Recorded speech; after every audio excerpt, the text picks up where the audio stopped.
Anda masih bersama kami dalam program Carang 8. Tetap patuhi 3M, memakai masker, menjaga jarak, dan mencuci tangan menggunakan sabun meskipun vaksin COVID-19 sudah ada di Indonesia.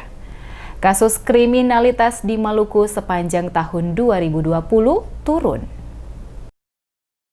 Jumlah kasus kriminalitas yang terjadi mengalami penurunan 17% sepanjang tahun 2020 dibandingkan dengan tahun 2019 lalu yang terjadi dan ditangani pihak kepolisian dalam wilayah hukum Polda Maluku. Hal tersebut disampaikan langsung oleh Karo Ops Polda Maluku, Wantri Yulianto saat konferensi pers akhir tahun pada Kamis 31 Desember 2020 yang digelar di Polda Maluku dengan seluruh awak media di ruangan rapat utama Polda Maluku. Di hadapan para awak media, Karo Ops Polda Maluku, Wantri Yulianto menjelaskan secara umum tingkat kriminalitas di wilayah hukum Polda Maluku mengalami penurunan sebesar 17% dibandingkan tahun 2019 lalu, di mana pada tahun 2019 terjadi 4.150 kasus kriminalitas dan pada tahun 2020 ini mengalami penurunan terjadi 3.437 kasus dan penyelesaian tindak pidana pada tahun 2019 sebanyak 2.313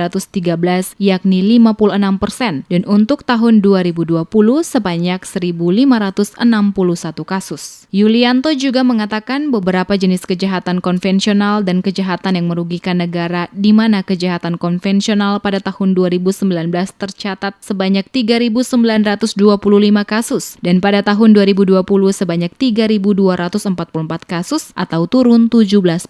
Sedangkan kejahatan yang merugikan negara pada tahun 2019 sebanyak 39 kasus dan tahun 2020 sebanyak 5 kasus. Semua kasus kriminalitas, kata Yulianto, yang mengalami penurunan meliputi kasus kejahatan konvensional, transnasional, hingga kasus korupsi yang ditangani Polda Maluku. Untuk penyelesaian kasus di tahun 2020 sebesar 45% atau 1.561 kasus yang diselesaikan oleh pihak kepolisian Polda Maluku.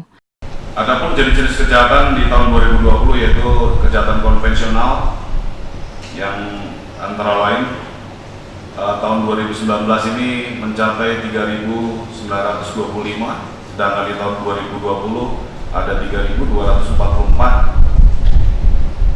mengalami penurunan 17%. Jadi dari jumlah tren total atau tingkat kejahatan di tahun 2019 dibanding 2020 ini mengalami penurunan 17%. Lebih lanjut dikatakannya dari fakta yang ada, maka sepanjang tahun 2020, kondisi keamanan di Maluku relatif sangat aman dan tidak terjadi gejolak apapun, baik perkelahian antar desa maupun konflik berskala besar lainnya, termasuk pengamanan agenda pilkada di 4 kabupaten berjalan aman, serta perayaan Idul Fitri, Idul Adha tahun 2020, dan Natal yang baru saja dirayakan di penghujung tahun semuanya berlangsung aman dan damai.